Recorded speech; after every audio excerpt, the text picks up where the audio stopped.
Fotogrametrija tai vaizdų analizės metodas, leidžiantis iš nuotraukų sukurti tikslius 3D modelius, ortofotografijas, žemėlapius ar net skaitmeninius ir reljefo modelius. Šis metodas remiasi tuo, kad kiekviena fotografija fiksuoja objektą iš skirtingo kampo. Fotogrametrija dažnai siejama su dronais, tačiau ji taikoma ir kitose srityse. Pavyzdžiui, ji naudojama kuriant smulkius objektus ar net žmogaus veidą žaidimų ir filmų industrijai. Kartais užtenka paprasto fotoaparato ar net telefono. Fotogrametrija plačiai naudojama statybų sektoriuje tiek stebint progresą, tiek tiksliai apskaičiuojant, pavyzdžiui, grunto tūrį ar trinkelių plotus. Tai itin vertingas įrankis nekilnojamo turto vystytojams, ypač didesniems projektams, kai reikia matuoti, planuoti ir dokumentuoti kiekvieną pokytį.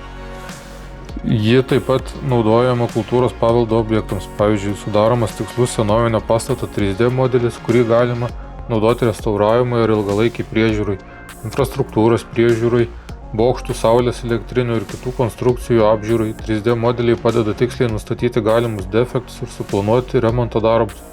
Fotogrametrija svarbi ir miestų planavimui, leidžia greitai ir tiksliai vertinti teritorijas, infrastruktūros elementus ar naujai planuojamas zonas, o kartografija naudojama žemėlapiams ir topografiniams planams sudaryti.